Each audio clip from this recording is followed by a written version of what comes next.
कन्हैया कुमार जी के लिए अब क्या आप बताना चाहते हैं, क्योंकि आंकड़ा जो है टैली अगर हम देखें तो 2 लाख का लगभग अंतर आ गया।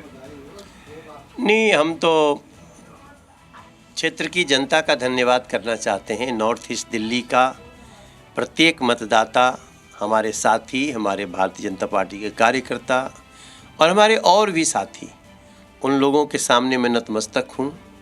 मेरी जो विकास यात्रा है वो आगे बढ़ेगी और मैं पूरे दिल्ली के लोगों का धन्यवाद करना चाहता हूँ, क्योंकि हम दिल्ली की 7 सीटें जीत रहे हैं।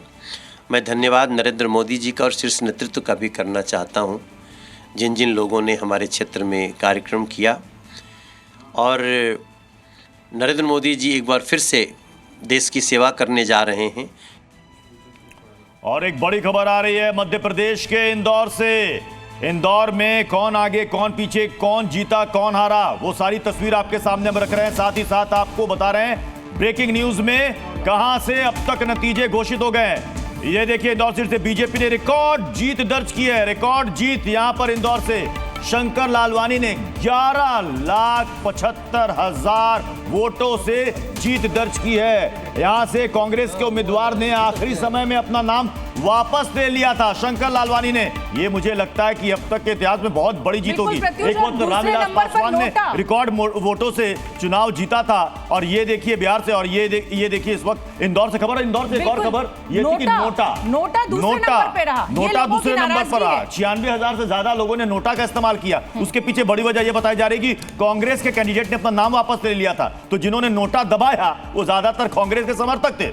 बिल्कुल। और चलिए मेहमानों का जल्दी से रुख कर लेते हैं। मैं डॉक्टर उदय माहुरकर साहब, मैं आपका रुख करना चाहूंगी, सीनियर जर्नलिस्ट हमारे साथ हैं। इस पूरे आंकड़ों के गणित को अगर हम समझें तो बीजेपी के लिए, एनडीए के लिए कितनी मुश्किल होने वाली है आगे। सरकार तो वो बना रहे हैं लेकिन उसको चलाना, क्योंकि बैसाखियों की सरकार होगी इस बार। देखिए 2014 की भी सरकार हम देखें तो पूर्ण बहुमत बीजेपी को प्राप्त था। तो ये पहली बार ऐसा हो रहा है, हालांकि तीसरी बार सरकार बन रही, कोई मामूली बात नहीं है। तीसरी बार प्राइम मिनिस्टर बनना ये छोटी मोटी बात नहीं है फिर भी। लेकिन अब वो कैसे उसको अपने आप को करते हैं नरेंद्र मोदी और अमित शाह, क्योंकि अभी तक एक अथॉरिटी से रूल किया उन्होंने। उनकी अथॉरिटी कितनी इरोड होती है वो हमें देखना पड़ेगा।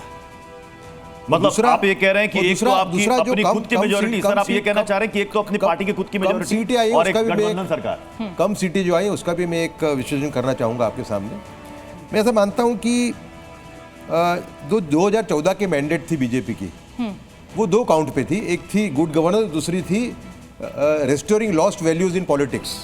Restoring lost values in politics जी। मैं मानता हूँ कि जो सेकंड वाला पार्ट है उसमें जनता सोच रही थी कि कुछ ज़्यादा उनको ज़्यादा एक कमिटमेंट दिखाई दे बीजेपी की तरफ से। दूसरा, जिस तरीके से एजेंसीज का उपयोग हुआ, एक ओवर उपयोग हुआ जिसको बोलते हैं, ओवर यूज ऑफ एजेंसीज। और दूसरा कि कांग्रेस के नेताओं को लिया, उनके केस बंद कर दिए। इससे जो आइडियोलॉजिकल प्लान के बीजेपी की, उसको बहुत बड़ा एक झटका पहुंचा। ठीक है, हमारे साथ ऑन द होल ये गवर्नेंस का वोट नहीं है। उदय सर हमारे साथ कांग्रेस के प्रवक्ता भी जुड़े हुए हैं। सरकार है गवर्नेंस पे बिल्कुल खरी उतरी है जी। ये मैं दोबारा आऊंगा सर आपके पास। ज्योति कुमार सिंह कांग्रेस के प्रवक्ता हमारे साथ जुड़े हुए हैं। ज्योति कुमार सिंह जी, कांग्रेस ने 328 सीटों पर चुनाव लड़ा और अभी तक जो हम देख रहे हैं 100 सीटों पर आप बढ़त बनाए हुए हैं। बहुत अरसे बाद 3 डिजिट तक कांग्रेस पहुंची, लेकिन 295 तो आप भी नहीं पहुंच पाए इंडिया अलायंस। अगर ये सवाल हम एनडीए से पूछ रहे हैं क्या हुआ 400 पार, तो यही सवाल तो हम आपसे भी पूछ सकते हैं, क्या हुआ 300 पार। और ज्योति जी, इसी में मैं अपना सवाल जोड़ूंगी कि आप मोदी की हार का, कि 400 पार नहीं छू पाए, इसका जश्न ज्यादा मना रहे हैं, या आप 52-53 सीटों से 100 का आंकड़ा छू रहे हैं, इस पर ज्यादा खुश हैं? हम कोई जश्न नहीं मना रहे, हम तो उन बातों के लिए खुश हैं और 140 करोड़ जनता को धन्यवाद देना चाह रहे हैं कि मोदी जी के असली रूप को, असली धोखे को पहचान पाई और उनको इस हाल पर पहुंचाई है। जो बार बार राहुल गांधी को विभिन्न एजेंसियों के द्वारा, विभिन्न मीडिया हाउस के द्वारा, विभिन्न क्रोनी कैपिटल के द्वारा, जो एक एमफिल किया हुआ आदमी, जो ग्रेजुएट किया हुआ आदमी, जिसका विजन शार्प है, जो 2004 से 14 के बीच में लोगों के साथ जुड़ना पसंद किया, लोगों के साथ जुड़कर काम करना पसंद किया, उसका इमेज खराब करने का कोशिश किया। जो आदमी 10,000 किलोमीटर पैदल चल के लोगों के बातों को समझने का प्रयास किया। अरे हमने तो आपने भी खूब बोले मोदी के ऊपर, अमित शाह के ऊपर, छवि खराब करने की तो आप सभी राजनीतिक दलों की कोशिश होती है दूसरे दल के नेता के लिए, तो मेरा खून खून दूसरे का खून पानी। शोभना जी, अगर मेरे से सवाल है तो मेरा जवाब ले आप। शोभना जी, आप पहले जवाब लें। अगर आपने शोभना जी जवाब, क्वेश्चन क्या है तो जवाब लें। आप क्या चाहते हैं?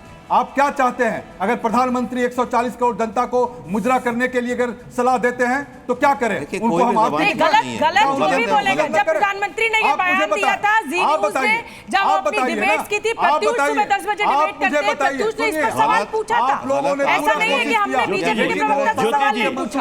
मटन पर मुजरे पर और मंगलसूत्र पर हमने काफी डिबेट की है। सुन लीजिए बात को ना। जी, मैं आपकी बात नहीं कर रहा, मैं कह रहा हूं कि प्रधानमंत्री ने जो भाषा का उपयोग किया उसके विरोध में लोगों ने वोट किया। लोगों ने वोट किया। जो किसान 750 किसानों की जो शहीद हो गए उसके विरोध में वोट किया। कभी भी ठीक है उन्होंने गारंटी, चलिए हमारी शुभकामनाएं। पूरे इलेक्शन में चलने का प्रयास किया, अभी नतीजे पूरे नहीं आ रहे हैं। आप कह रहे हैं कि कोई चमत्कार होगा, लेकिन हम आपको मजबूत विपक्ष की बधाई दे रहे हैं इस समय। हम आपको अभी के आंकड़ों के हिसाब से मजबूत विपक्ष की बधाई दे रहे हैं, लेकिन मुझे संजय राउत खुद कह रहे हैं क्योंकि अयोध्या सीट, वो सीट जहां पर राम मंदिर बनाया गया, वो सीट बीजेपी के हाथ से निकल रही है। संजय राउत को सुन लेते हैं।